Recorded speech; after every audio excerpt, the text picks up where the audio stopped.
So hello everyone and welcome back to your favourite channel Door Fitoor. क्या बात है, इतना कॉन्फिडेंस है तेरे को खुद पे? क्या होना चाहिए, कनाडा आने वालों में इतना कॉन्फिडेंस होना चाहिए, नहीं तो फिर कोई फायदा नहीं। बहुत सारी चीज़ें हैं, जब तुम कनाडा आओगे तुम्हारा कॉन्फिडेंस टूट टूट करके टूटेगा। तो खुद पे विश्वास होना बहुत ज़रूरी होता है। कनाडा या किसी भी अब्रॉड कंट्री में जाते हो जब अपने माँ बाप का घर छोड़ के, तो खुद पे विश्वास होना बहुत ही ज़रूरी होता है। Confidence, stamina towards sustaining your internal energy, self esteem, confidence, और जो भी आपका फ्यूचरिस्टिक गोल्स है, डीमोटिवेशन ना हो सके तो वो प्रिवेंट करने के लिए खुद पे कॉन्फिडेंस होना बहुत ज़रूरी होता है। क्या बात है, मुझ में तो भैया कूट कूट के दे रखा है।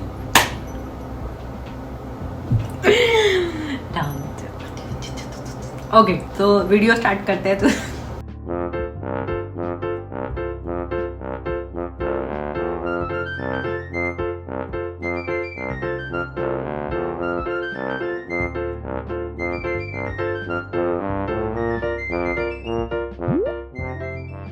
टाइटल पढ़ के आप लोगों को समझ आ गया होगा। आज हम नॉर्थ वेस्ट टेरिटरीज के टीचिंग सर्टिफिकेशन की बात करेंगे। और मुझे नहीं पता कितने लोगों को इस प्रोविंस की जानकारी है। मैंने तो गूगल पे सर्च करा था, किसी ने इसके टीचिंग सर्टिफिकेट के बारे में बात अब तक नहीं करी हुई है, तो हम बात कर लेते हैं। ये नॉर्थ का प्रोविंस है, सस्कैचुआन से थोड़ा सा ऊपर, और इसमें हम बात करेंगे टीचर सर्टिफिकेशन की रिक्वायरमेंट क्या होती है, टीचर्स की रीसर्टिफिकेशन, इन्फॉर्मेशन फॉर न्यू टीचर्स, इसका एप्लीकेशन प्रोसेस क्या रहता है, और नॉर्थ वेस्ट टेरिटरीज की फीस क्या रहती है। मेरे पास टीचिंग सर्टिफिकेट है दूसरे प्रोविंस का, तो क्या मैं नॉर्थ वेस्ट टेरिटरी में पढ़ा सकता हूँ? Do I really need a teaching certificate in north west territory? Interim certificate कैसे मिलेगा नॉर्थ वेस्ट टेरिटरी में? प्रोफेशनल सर्टिफिकेट कैसे मिलेगा? स्टैंडर्ड कैसे मिलेगा? किंडरगार्टन और / अर्ली चाइल्ड एजुकेटर का टीचिंग सर्टिफिकेट कैसे अवेल कर सकते हैं हम नॉर्थ वेस्ट टेरिटरी में? तो हम इस वीडियो में ये सब टॉपिक्स के बारे में बात करेंगे। तो चलो शुरू करते हैं। माता दी।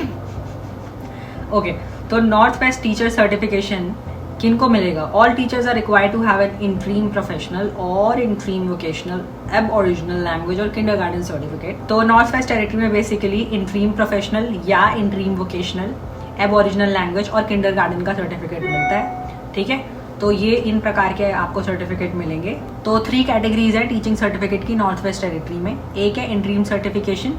इंट्रीम सर्टिफिकेशन उसको मिलती है जो अभी मतलब एंटर ही हुआ है as a teacher in north west territory province के अंदर। ठीक है, और वो 2 साल तक जब तक न्यू टीचर, तो उसको interim north west teaching certificate issue होगा। फिर प्रोफेशनल टीचिंग सर्टिफिकेट होता है दूसरा। ये जो होता है किंडरगार्टन से ग्रेड 12 तक पढ़ा सकते हो तुम इसको, और जो इस सर्टिफिकेट के लिए क्वालिफाई करेगा वो या तो नॉर्थ वेस्ट टेरिटरी के टीचिंग एजुकेशन प्रोग्राम से या तो ग्रेजुएट हो, या उसने जहाँ पे भी अपनी बीएड कंप्लीट करी है वहाँ पे उसका ऑथराइजेशन हो टीच करने का। या बेसिक जो रिक्वायरमेंट है to become a teacher in Canada, वो ये रहता है कि मतलब बीए 4 साल का, फिर 1 या 2 साल का तुमने बीएड करा है, या 5 साल का इंटीग्रेटेड कोर्स ले लो, बैचलर्स ऑफ एजुकेशन और बैचलर्स ऑफ आर्ट्स को मिला के, या जो भी आपने ग्रेजुएशन करी है। ठीक है, या दूसरा इन्होंने दे रखा है कि 4 साल का ग्रेजुएशन, देन या एटलीस्ट 1 साल की तुम्हें टीचर ट्रेनिंग लेनी है, जैसे कि example bachelors of education, bachelors of home economics, bachelors of physical education, मतलब 1 साल का भी ये कंसिडर करेंगे और 4 साल की बैचलर्स के साथ करेंगे। ठीक है, फिर तीसरा इन्होंने दिया है कि 3 साल का डिग्री या तो, ठीक है, for example bachelors of art, bachelors of science etcetera, फिर plus minimum of 1 year of professional teacher training, for example कोई भी teachers college, bachelors of education after degree programme, diploma in education etcetera, तो ये consider करेंगे। और इनका एक और रिक्वायरमेंट है कि एटलीस्ट 12 वीक्स का तुम्हारा इंटर्नशिप उस बैचलर्स ऑफ एजुकेशन ड्यूरेशन में होना चाहिए, नहीं तो नहीं। अभी हमने बात कर ली इंट्रीम टीचिंग सर्टिफिकेट किसको मिलेगा, फिर प्रोफेशनल टीचिंग सर्टिफिकेट किसको मिलेगा, फिर अब स्टैंडर्ड टीचिंग सर्टिफिकेट देते हैं। ये चीज़ भी इशू करते हैं।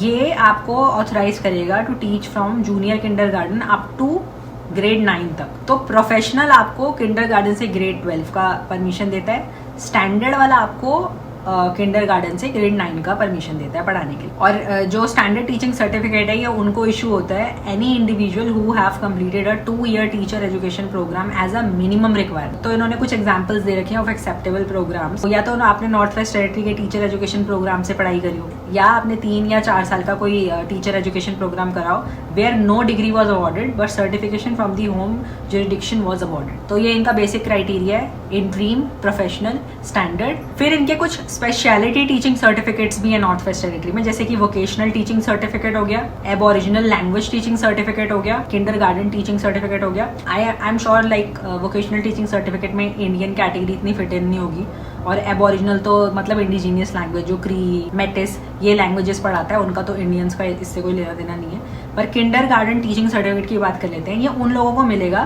तो ये basically it authorises an individual to teach junior kindergarten and kindergarten where they have successfully completed a 2-year program in early childhood education from an education institution approved by a registrar and successfully completed a 25-hour teacher training program as approved by the superintendent।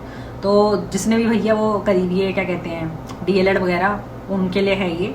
मैंने वैसे पहला provisions देखा है जिसमें kindergarten teacher का एक specialised certificate है, नहीं तो अदरवाइज दूसरे प्रोविंसेस में जनरल ही टीचिंग सर्टिफिकेट तुम्हें जनरेट हो जाता है, और उसमें साफ लिखा होता है K2 ग्रेड 12, ठीक है ना। इसमें क्या है कि इनको ग्रेड 12 तक की नहीं है, अगर इन्होंने कुछ स्पेशलाइजेशन करी हुई है किंडरगार्टन की, किसी ने पढ़ाई करी हुई है DLED वगैरह टाइप्स, तो उनको स्पेशल किंडरगार्टन टीचिंग सर्टिफिकेट ही मिलेगा until unless you are not interested in teaching grades above kindergarten. तो और आप किंडरगार्टन में ही मतलब स्पेशलाइज्ड हो या इसी में ही मतलब अपना फ्यूचर देखते हो, आप उससे ज़्यादा बड़े ग्रेड्स नहीं पढ़ाना चाहते, तो आई थिंक आपको फिर स्पेशली यही सर्टिफिकेट के लिए क्लेम करना चाहिए नॉर्थ वेस्ट टेरिटरी में पर्टिकुलर। सही है, कंपटीशन कट हो जाएगा। इन्होंने बताया हुआ है कि जो किंडरगार्टन सर्टिफिकेशन की डिटेल्स हैं तो वो अभी रिव्यू चल रहा है, उनमें कुछ चेंजेस आने वाले हैं।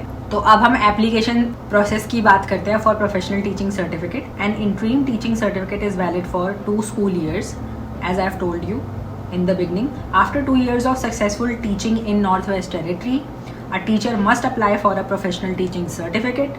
A professional teaching certificate must be renewed every 5 years. Application में जो जो चीज़ें होनी चाहिए वो जैसे ये है कि और आपको एप्लीकेशन के टाइम पे कंप्लीट एप्लीकेशन फॉर्म देना है, then confirmation by the superintendent of completion of 2 years of successful teaching experience. Whatever board और whatever organisation will be working, सबके अपने सुपरिटेंडेंट्स होते हैं, तो ये उसकी बात कर रहे हैं, ठीक है। तीसरा है record of professional development activities verified by the principal, ठीक है ना, whom you are working under. And original criminal record check with vulnerable sector check submitted within 3 months of date of issue। फिर पेमेंट एप्लीकेशन फी और रीसर्टिफिकेशन में already बात कर ली है, 5 साल में आपको दोबारा से उसे रिन्यू करवाना है with everything fresh, criminal vulnerable सारा आपको दोबारा से करवाना होता है, ठीक है। और न्यू टीचर्स के लिए इन्होंने स्पेशली बता रखा है आपको एकदम कंप्लीटेड एप्लीकेशन फॉर्म देना है। फिर मैंने आपको बता दिया criminal record check, vulnerable sector check जो 3 महीने में लेटेस्ट हैं वो वाला आपको सबमिट करना है। फिर जो फीस रिक्वायर्ड है वो आपको सबमिट करनी है। फोटो कॉपी देनी है अपने बर्थ सर्टिफिकेट की या सिटीजन शिप का आपके पास सर्टिफिकेट है वो देना है।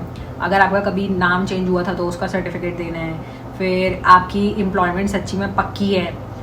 और ये इसके बारे में मैं एक और चीज़ बताऊंगी कि ये प्रोविंस में एक बहुत ही तगड़ी चीज़ है, ऐसे ही कोई इसका लाइसेंस नहीं ले सकता तो हवा में कि भाई चलो आओ जमा करें हम लाइसेंस अलग अलग प्रोविंसेस के, तो वो इसमें नहीं आप कर पाओगे अवेल वो अपॉर्चुनिटी। वो ऐसा क्यों मैं बोल रही हूँ हम बाद में बात करेंगे इसके बारे में। तो कंफर्मेशन ऑफ एम्प्लॉयमेंट और ऑफिशियल एंड कंप्लीट ट्रांसक्रिप्ट्स आपको देनी है। वेरिफिकेशन ऑफ टीचिंग एक्सपीरियंस, और ये भी जहाँ पे भी आपने काम करा है सारे एम्प्लॉयर से डायरेक्टली इनका लाइसेंस बॉडी में जाना चाहिए। फिर ऑफिशियल आपका current statement of professional standing जहाँ पे भी आपने लास्ट काम किया है डायरेक्टली आना चाहिए। फिर बाकी के जो आपके अकेडमिक डॉक्यूमेंटेशन हैं या जो भी है तो उसका फोटोकॉपी। तो हम आते हैं उस टॉपिक पे जो मैं बोल रही थी कि ऐसे ही कोई भी नॉर्थ वेस्ट टेरिटरी का लाइसेंस नहीं ले सकता। वो इसलिए है कि जब भी आप लाइसेंस का अवेल करने की कोशिश करोगे नॉर्थ वेस्ट टेरिटरी का, why I was saying that thing was कि आपके पास पहले एम्प्लॉयमेंट कंफर्मेशन होना चाहिए उस प्रोविंस का, मतलब आपको हायर कर लिया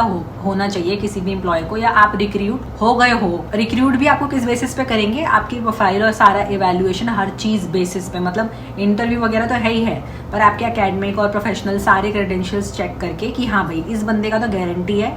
एम्प्लॉयर्स पागल तो है नहीं, उनको पता होता है कि किसको लाइसेंस मिल जाएगा किसको नहीं मिलेगा। सब देखने के बाद आपको अगर रिक्रूट कर लिया गया है तो उसके बेसिस पे ही आप नॉर्थ वेस्ट टेरिटरी का टीचिंग सर्टिफिकेट अवेल कर सकते हो, उससे पहले नहीं। ऐसे ही नहीं कि जैसे समझो मैं मैनिटोबा में बैठी हूँ और मेरा मन है कि मैं नॉर्थ वेस्ट टेरिटरी में जाऊँ और मैं सोच रही हूँ कि चलो यार आज नहीं तो कल मैं ट्राई करूँगी वहाँ पे, तो मैं लेके रख लेती हूँ लाइसेंस, है ना, और फिर मैं अप्लाई करूँगी। तो मेरा प्रोफाइल भी अच्छा हो जाएगा, उन पे अच्छा इंप्रेशन नहीं पड़ेगा, वो मेरे पास लाइसेंस है। पर ऐसा नहीं होने वाला है, वो ऑटोमेटिकली मेरे क्रेडेंशियल्स देख के, मेरी क्वालिफिकेशन देख के समझ जाएंगे कि हाँ यार इसको तो पक्का लाइसेंस मिल ही जाना है, तो चलो इसको हम स्किल्स वाइज टेस्ट करते हैं on the basis of interview. तो क्या होता है, जब आप लाइसेंस लेने की कोशिश करते हो नॉर्थ वेस्ट टेरिटरी का, तो आपका प्रोफाइल बन ही नहीं पाएगा जब तक आप अपने एम्प्लॉयर का नाम नहीं डालोगे जहाँ पे भी आपका हायरिंग हुआ है। तो आपको उस पर्टिकुलर एम्प्लॉयर का नाम डालना है, तब आपका प्रोफाइल क्रिएट होगा और तब आप अपने लाइसेंस के लिए अप्लाई कर सकते। Since anyhow you have to put the employer's name while creating your profile for the licence. तो ध्यान रखना। बाकी हम और डिटेल्स की बात कर लेते हैं तुरंत, बिना कोई टाइम वेस्ट करें। तो पहला question, I received my teacher certification in another Canadian jurisdiction, is that sufficient? तो इसका आंसर है all teachers must hold a valid north west territory teaching certificate in order to teach in the territory. Substitute teachers however do not require a teaching certificate. So second question is, do I need a teaching certificate to teach in north west territory? Yes, all teachers must hold a valid Northwest Territory teaching certificate in order to teach in the territory. Substitute teachers do not require a teaching certificate. Third question, how much does it cost to be a certified teacher in the Northwest Territory? The cost for applying for a new teacher certificate, whether interim or professional, is 85 Canadian dollar. Once a certificate is granted, there is a renewal cost of $30 every 2 years for interim certificate and 5 years of professional certification. Okay, how can I pay for my certificate? Certificate fees can be paid online by credit card or by check or money order payable to Government of Northwest Territory. अगला question, when does my teaching certificate expire? All Northwest Territory interim teaching certificates expire after 2 years, whereas Northwest Territory professional teaching certificates expire after every 5 years. So that's all. तो हमने वैसे सारे points discuss कर लिए north west territory के teaching certificate की eligibility के बारे में। फिर भी आप लोगों को कुछ डाउट रह गया होगा तो मेरे को कमेंट सेक्शन में पूछ लेना। तो कोई एक्सपीरियंस वगैरह की ज़रूरत नहीं है, बस आप बी एड लेके आओ और अपने स्किल्स लेके आओ और लाइसेंस ले जाओ, ठीक है। बाकी मेरे को और चीज़ें बोलनी थी तुम लोगों को, मतलब मेरे से ना लोग पूछते रहते हैं कि सैलरी बता दो, अच्छी सैलरी मिलेगी कि नहीं मिलेगी, हमें कौन से प्रोविंस में जाना चाहिए, ये वो। देखो यार, सबका अपना रिक्वायरमेंट होता है। अभी मैं कोई कंसल्टेंट थोड़ी हूँ, मैं अपने फर्स्ट हैंड एक्सपीरियंसेस से जितना हो सकता है तुम लोगों को बताती हूँ, because I have a circle जिसमें सारे टीचर्स हैं, प्रिंसिपल्स हैं, मैं बहुत सारे प्रोविंसेस के टीचर्स वगैरह को जानती हूँ, ठीक है। मैं बात करती रहती हूँ उनसे और नॉलेज लेती रहती हूँ अलग अलग बोर्ड्स का, मेरे को चलो फर्स्ट हैंड एक्सपीरियंस है, ठीक है। पर मैं अपने एक्सपीरियंस से तुम्हें बताती हूँ।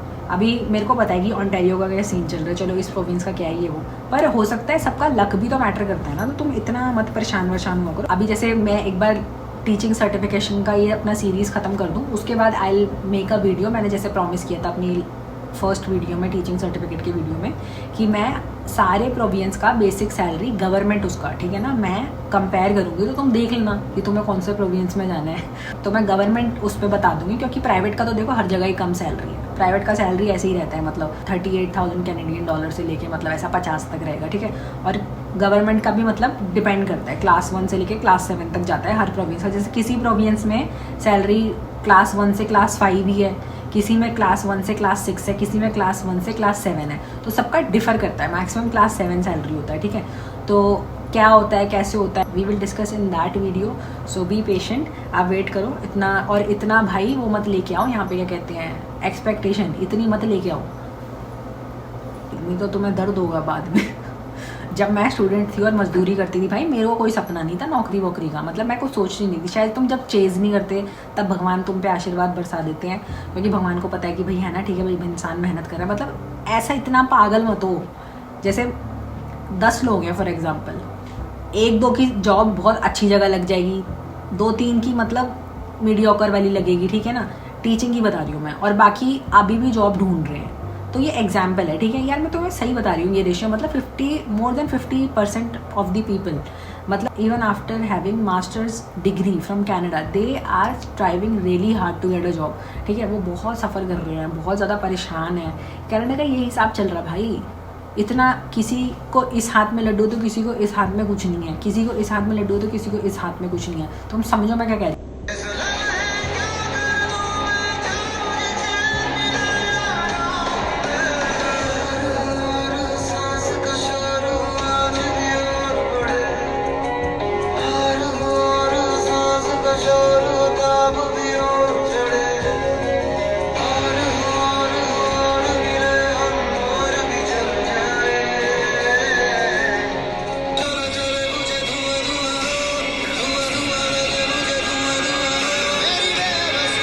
What I am exactly trying to say is कि समझो किसी के पास अपनी फील्ड जॉब है और वो बहुत ज़्यादा खुश है, पर उसको पीआर का टेंशन है, और किसी का पीआर हो गया, उसने पहले प्रायोरिटी पीआर को दिया और उसको जॉब अच्छा नहीं मिल रहा है। तुम समझ रहे हो क्या मैं क्या कहना चाह रही हूँ? सब यहाँ पे कनाडा में प्रायोरिटी वाइज ही काम करता है, लक वाइज काम करता है, बहुत सारे फैक्टर्स होते हैं उसके बेसिस पे काम करते हैं। समझ रहे हो? तुम्हारी प्रायोरिटी क्या है? जैसे मेरी प्रायोरिटी मेरी फील्ड जॉब थी, क्योंकि मेरे को अगर मैं ऑन्टेरियो में रहती तो अब तक मेरी पीआर हो जाती। तो किसी के पास कुछ अच्छा है तो किसी के पास कुछ अच्छा नहीं है। जैसे कुछ मेरे बैचमेट्स थे तो उनके पास जॉब अच्छा नहीं है, वो बेचारे जॉब के लिए बहुत सफ़र कर रहे हैं, पर उनको पीआर में इनविटेशन आ गया, क्योंकि आपने किसी भी प्रोविंस से अगर मास्टर्स करी है तो वो प्रोविंस आपको स्पेशल पीआर प्रोग्राम के थ्रू पीआर दे देगा। जैसे OINP है, मास्टर्स जिन्होंने करी है ऑन्टेरियो में, उनको कोई जॉब नहीं दिखानी पड़ती, उनको कुछ नहीं दिखाना पड़ता, उनको पीआर मिल जाती है जस्ट इमीडिएटली आफ्टर मास्टर्स। आपके पॉइंट मैच कर रहे हैं, स्कोर तो मेरे तो मैच कर रहे थे, मुझे तो पीआर मिल भी जाती, पर मेरा वो प्रायोरिटी नहीं था। मेरा प्रायोरिटी मेरा जॉब था, और मैं कोई इतना कंसर्न भी नहीं रहती हूँ चीज़ों के लिए, क्योंकि आज नहीं तो कल है ना, मतलब भगवान देख रहे हैं, अच्छा तो कुछ हो ही जाएगा, बढ़िया। भगवान तो दोनों हाथों से दे रहा है। देखो हर इंसान पे डिपेंड करता है, कोई यहाँ छलांग लगाएगा, कोई यहाँ, है ना, पर भगवान दे रहे हैं, इतना टेंशन वेंशन मत लो। सबके पास कुछ है तो कुछ है, आप दोनों हाथों में आपको लड्डू नहीं मिल सकते, ठीक है ना। तो ये आपको चीज़ समझनी पड़ेगी कनाडा के बारे में कि more than 50% of the people are suffering है। किसी के पास कुछ है तो किसी के पास कुछ नहीं है। तो यही हिसाब चल रहा है कनाडा में। सिचुएशन बहुत ज़्यादा हार्ड हो चुकी है, हार्श हो चुकी है, रियलिटी यही है। मेरे यहाँ पे टीचर्स हैं जिनके पास 10-12 साल का भी एक्सपीरियंस है, ठीक है। I have met people like this and now they want to switch to the province they actually belong. But the thing is why they were here, because यहाँ पे मतलब जॉब्स उनको मिला, उनको अपॉर्चुनिटी मिला and they had to leave their family. और कितना मुश्किल होता है अपनी फैमिली से दूर रहना, ठीक है। But now they are done, they want to go back to their place, ठीक है, जहाँ पे उनका फैमिली है आसपास। I talk to them and they were like okay, अगर हमें परमानेंट पोजीशन नहीं मिला so we might end up working as a substitute teacher. और अगर सब्सटीट्यूट टीचर का जॉब भी नहीं मिला है, because there is no job left in Nova Scotia for teachers, और अगर वो भी नहीं मिला then we will come back. तो ये हिसाब चल रहा है यार, वाइट्स को भी नहीं मिल रही है जॉब। तुम तो नल्लो नए हो, तुम जिस तुम्हारी कंट्री भी नहीं है, इनके खुद के लोगों के बेचारों को जॉब नहीं मिल रही, तुम कहाँ सपने लेके फिर रहे हो यहाँ पे। सब चॉइसेस की बात है, सब चॉइसेस की, ठीक है ना, सब लक की बात है, सब मतलब कैपेसिटी की बात है। तुम इतना मूव लेने के लिए तैयार हो कि नहीं। अब देखो, कल ही मैं अपनी फ्रेंड से बात कर रही थी जिसने मास्टर्स ऑफ एजुकेशन मेरे साथ करी, और मेरी बहुत अच्छी दोस्त है, ठीक है। तो हम बात कर रहे थे, तो what happened that she got a job in Ontario. जो मैंने थंडर बे से मास्टर्स करी है, जो मेरी स्टार्ट से मेरी वीडियो देख रहे हैं उनको पता है that I am a masters graduate from Lakehead University Thunder Bay. अब RNIP परमानेंट प्रोग्राम हो चुका है और वो थंडर बे में है, वो तब भी था और अब तो परमानेंट ही हो चुका है। और मुझे कुछ मतलब नहीं था उस चीज़ से, मैं वहाँ से निकल के आ गई, ठीक है। और OINP मास्टर ग्रेजुएट प्रोग्राम भी था, मुझे कोई लेना देना नहीं था उस चीज़ से, मैं वहाँ से निकल के आई। तो मतलब सबका प्रायोरिटी होता है, पर अभी देखो क्या, उसको हमेशा से ही PR का मतलब ज़्यादा है, ठीक है। तो उसने कहा कि मैं थंडर में ही रहना चाहती हूँ और मैं नहीं दूर जाना चाहती, पर फिर उसको ऑब्वियसली वो क्रेव कर रही है अपनी फील्ड जॉब की, तो वो फील्ड जॉब लेना चाहती थी। तो उसको थंडर बे से 2-3 घंटे दूर कोई अपनी फील्ड किसी स्कूल में फील्ड जॉब के लिए मिला। सैलरी बहुत कम था, ऑन्टेरियो बहुत घटिया सैलरी देता है। वो सब डाइजेस्ट करके भी वो चलो देखने गई जगह वगह, पर उसको ना अच्छा नहीं लगा। क्यों? वहाँ पे कोई मेडिकल स्टोर नहीं है, मतलब ग्रोसरी स्टोर नहीं है, पर आपको 2 घंटे दूर जाके शॉपिंग करना है, आइसोलेटेड जगह है, ठीक है। तो अगर आपको जॉब मिल रहा है तो फिर आपको ऐसी जगह पे मिलेगा, नहीं तो फिर नहीं मिलेगा। तो ऐसा चीज़ है। और परमानेंट पोजीशंस नहीं ऑफर होती है ऑन्टेरियो में, वो आपको सब्सटीट्यूट टीचर या टेम्परेरी शॉर्ट टर्म वाली पोजीशंस देते हैं। ऑन्टेरियो का अपना ही बकरबाजी है, 5 साल तक वो ऐसे ही करेंगे, 5 साल के बाद भी कोई गारंटी नहीं होती। मैंने बहुत सारे वाइट से बात करी जो ऑन्टेरियो के बेचारे वो अपने प्रोविंस छोड़ के, परिवारों को छोड़ के वहाँ से दूसरे प्रोविंस में चले जाते हैं, क्योंकि बहुत फ्रस्ट्रेशन और सफोकेशन क्रिएट हो जाती है, केओस क्रिएट हो जाती है टीचर्स के दिमाग में ऐसे प्रोविंसेस में जो इतना सपोर्टिव नहीं है आपके प्रोफेशन को लेके। तो ऑब्वियसली आपको मूव करना पड़ेगा, you have to be flexible enough to switch to different provinces, particularly a province which is favourable to your profession. तो ऐसा आपको देखना पड़ेगा। तो मैं आपको बता रही थी अपने फ्रेंड के बारे में, उसने वो वाली जॉब भी नहीं ली, मतलब उसने बोला कि मैं यहाँ पे इतना भीड़ में नहीं रह सकती, मेरे बस की नहीं है, तो छोड़ यार, मैं RNIP और मास्टर्स के उससे अपना PR देखूंगी, उसके बाद मूव हो जाऊंगी। समझ रहे हो? तो डिपेंड करता है, मतलब या तो आप पढ़ाई मास्टर्स बेचारे इतना पैसा लगाने के बाद भी आप मास्टर्स करने के बाद भी आप मजदूरी ही करते रहो till the time you don't get PR मिलने के बाद फिर आप अपनी प्रोफेशनल जो आपकी सच्ची में आप जिसके लिए बेचारे है ना, तो सच्ची में जो आपकी फील्ड जो है वो करो, या आप पहले ही फील्ड जॉब पकड़ लो। क्योंकि भाई किसी किसी को होता है यार कि हमसे मजदूरी नहीं हो सकती, इस उम्र में हम मजदूरी नहीं कर सकते, हमारी एज हो चुकी है कि हम अच्छी जॉब करनी है, हम नहीं कर सकते, ठीक है जितना करना था कर लिया, अब हमारी बस की नहीं है वो सब, हमें अपनी फील्ड जॉब, क्योंकि जो होता है यार ठीक है अच्छे के लिए होगा, कुछ ना कुछ तो बढ़िया हो ही जाएगा, ठीक है। तो अगर आपकी वैसी वाली मेंटेलिटी है, ये है वो है, आप बहुत ही ज़्यादा ऑप्टिमिस्टिक हिसाब के इंसान हो तो आप कर सकते हो, मतलब रिस्क टेकर हो तो आप निकल लो वहाँ से। तो ऐसा सबका अपना हिसाब होता है, ठीक है ना। बाय चांस मैंने मास्टर्स ऑफ एजुकेशन मैनिटोबा की किसी यूनिवर्सिटी से करी होती तो मेरे को कोई फ़र्क नहीं पड़ रहा होता, बिकॉज मैं उसी प्रोविंस में हूँ जहाँ से अपनी मास्टर्स करी। तो शायद मैनिटोबा को भी कोई मास्टर्स ग्रेजुएट का कोई अलग स्कीम होगा, इंटरनेशनल स्टूडेंट्स का कुछ इनके अलग PNP प्रोग्राम्स चलते हैं, तो हर प्रोविंस आपको सपोर्ट करेगा अगर आपने वहाँ से पढ़ाई करी।